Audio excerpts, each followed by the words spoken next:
तलाठी भरतीची वाट पाहत होता तर तलाठी भरती 2026 आलेली आहे. अनेकांच्या मनामध्ये अनेक प्रश्न झालेले असेल की काय वाचायचं, काय सोडायचं, सुरुवात कुठून करायची. तर चिंता नसावी, आपण हे सर्व बघणार आहे. तर त्याआधी आपण बघणार आहेत की जाहिरातीचे संपूर्ण विश्लेषण. तर जाहिरातीचे संपूर्ण विश्लेषणमध्ये आपण पात्रता, अभ्यासक्रम आणि परीक्षा पद्धत आणि सोबतच अभ्यासाची रणनीती कशी असावी, ज्यामुळे तुमची चिंता दूर होईल. तर हे सर्व बघणार आहे. नमस्कार, मी PSI गजानन वानकडे. माझी गट ब 2024मधून PSI पदी निवड झालेली आहे. तर तलाठी भरती आता MPSC कडे गेलेली आहे.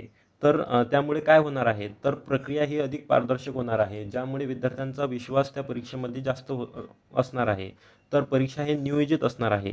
तर नियोजित परीक्षा म्हणजेच कसं, तर याच्या डेट वगैरे फिक्स आहे.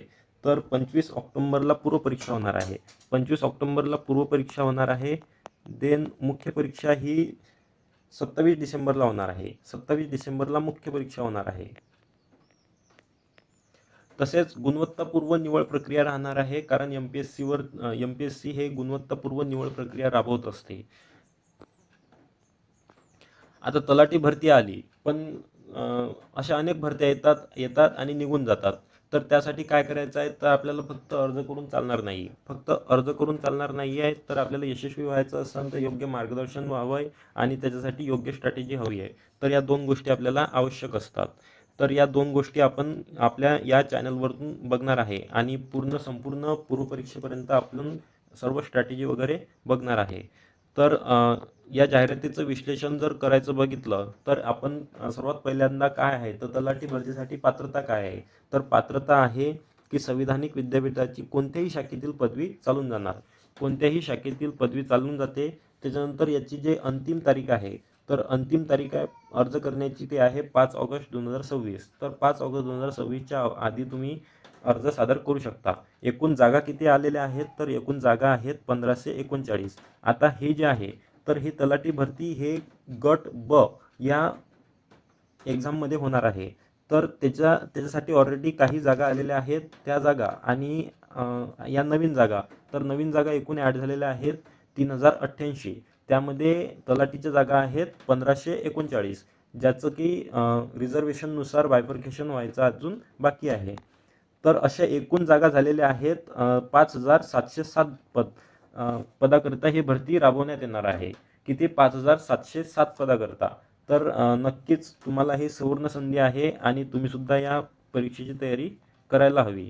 आता या परीक्षेसाठी जे वयोमर्यादा आहे, तर वयोमर्यादा किती राहणार आहे, तर वयोमर्यादा आहे मिनिमम 19 वर्ष आणि मॅक्झिमम जे आहे ते 38 वर्ष असते.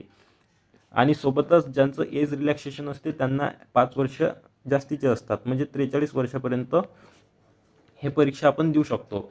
तसेच परीक्षा पद्धती जी आहे, तर परीक्षा पद्धती कशा प्रकारे राहणार, अभ्यासक्रम कशा प्रकारे राहणार आणि रणनीती काय असणार आहे, तर हे आपण पुढच्या स्लाईडमध्ये बघणार आहे.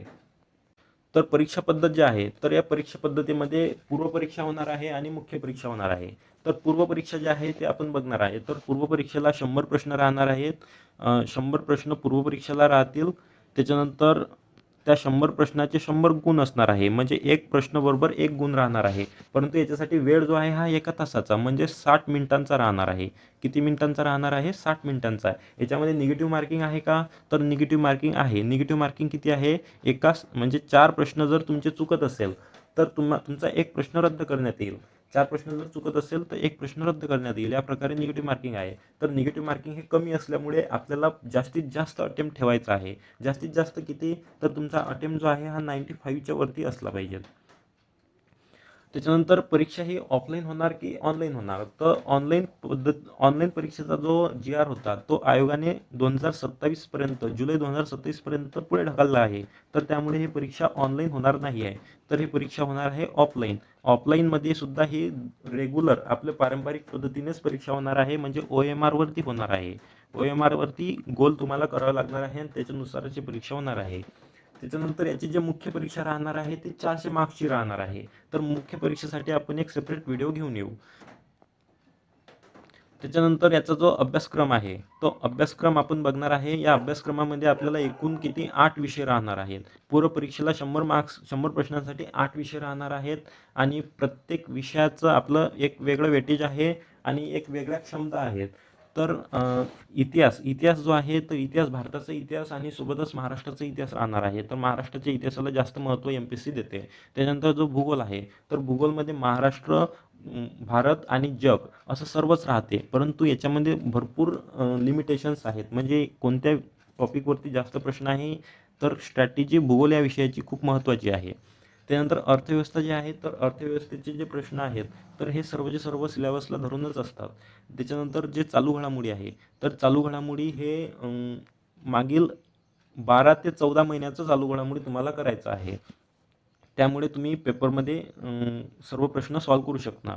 त्याच्यानंतर जो राज्यशास्त्र विषय आहे हा सर्वांचा आवडीचा विषय आणि सर्वात जास्त मार्क्स देऊन जाणारा विषय आहे. त्याच्यानंतर सामान्य विज्ञान जे आहे तर सामान्य विज्ञानाचा जो सिलेबस आहे तर हा 5 विषयांमध्ये कन्वर्ट केलेला आहे त्यांनी. जसं की फिजिक्स, केमिस्ट्री, झूलॉजी, बॉटनी आणि हायजीन. तर प्रत्येक सब सब्जेक्टला 3 मार्क्स असे एकूण 5 गुणिले 3 बरोबर 15 मार्क्सला होणार आहे ते. त्याच्यानंतर सर्वात महत्त्वाचे विषय कोणते आहेत तर अंकगणित आणि बुद्धिमत्ता. हे सर्वात जास्त मार्क्स देऊन जाणारे विषय आहेत आणि सर्वात जास्त वेटेज असणारे सुद्धा विषय आहेत ते. म्हणजे अंकगणित 10 मार्क्सला आणि बुद्धिमत्ता मापन चाचणी ही सुद्धा 10 मार्क्सला आहे. आता या विषयांना कोणते बुक्स वाचायचे तर हे जाणून घेण्यासाठी तुम्ही कमेंटमध्ये बुक्स कमेंट करा आणि मी तुम्हाला डायरेक्टली मेसेज करणार किंवा आपल्या टेलिग्राम चॅनलला सुद्धा याची एक सेपरेट पोस्ट आपण टाकणार आहे की कोणत्या विषयासाठी कोणते बुक्स वाचायचे, नंतर त्या बुक्समध्ये कोणते टॉपिक कोणत्या प्रकारे वाचायचे हे संपूर्ण स्ट्रॅटेजी आपण घेऊन येणार आहे. आता या मी सुद्धा कंबाईनच्या परीक्षा दिलेल्या आहेत. तर या परीक्षेसाठी माझी रणनीती काय असायला हवी आणि मी काय करत होतो तर ते तुम्हाला सांगणार आहे. तर सर्वात महत्त्वाचं याच्यामध्ये आहे तुमचा सिलेबस. जो सिलेबस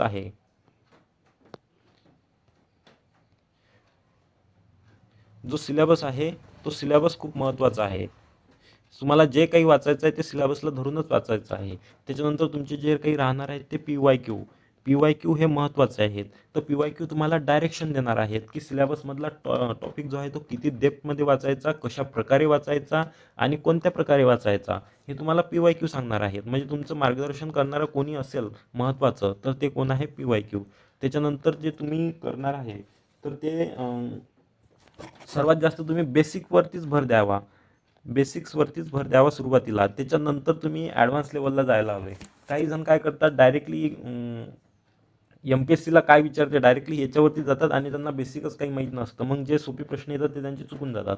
तर त्यामुळे तुम्हाला बेसिकवर जास्त भर द्यायचा आहे. त्याच्यानंतर तुमची प्लॅनिंग ही महत्त्वाची असायला हवे. तर प्लॅनिंगनुसारच तुम्ही सर्व काही करायला हवं. म्हणजे आता परीक्षा आहे 25 ऑक्टोबरला परीक्षा आहे. आता इथून सुद्धा आजपासून सुद्धा त्याला 92 डेज बाकी आहेत.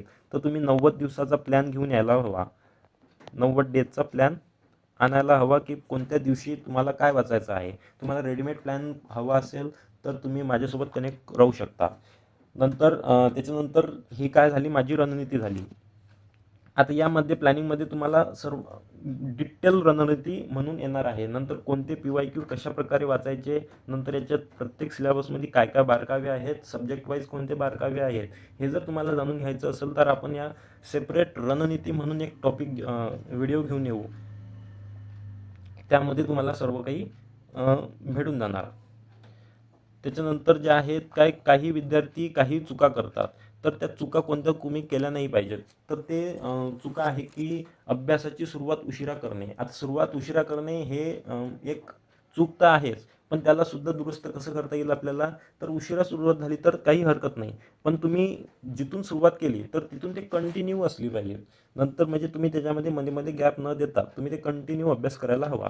नंतर एक सुरुवात अशी असते की सुरुवात तर करते तर सुरुवात करतानाच म्हणजे हा कोणता तरी विद्यार्थी कोणता तरी व्हिडिओ बघून येतो मोटिवेशनचा आणि पहिल्याच दिवशी आता समजा ॲड आली तर दुसऱ्या दिवशी लगेच तो 12-13 तास एका ठिकाणी बसतो. परंतु त्याची जी एनर्जी आहे ती पूर्ण ड्रेन होऊन जाते. नंतर तो दुसऱ्या दिवशी कमी कमी करत तो कमी होत म्हणजे त्याची सिटिंग कॅपॅसिटी कमी होत जाते. तर असं न करता तुम्ही सुरुवातीला जेवढा वेळ बसू शकता तेवढाच वेळ बसा.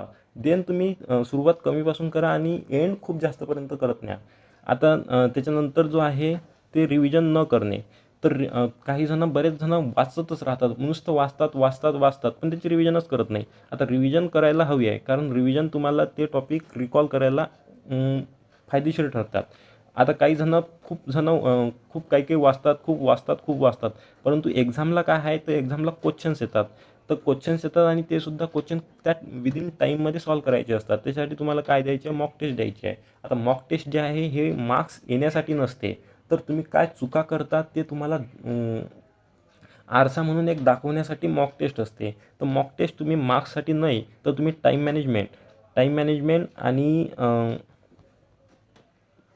मॅनेजमेंट आणि तुम्ही चुका कुठे करता ते जाणून घेण्यासाठी तुम्ही मॉक टेस्ट द्या.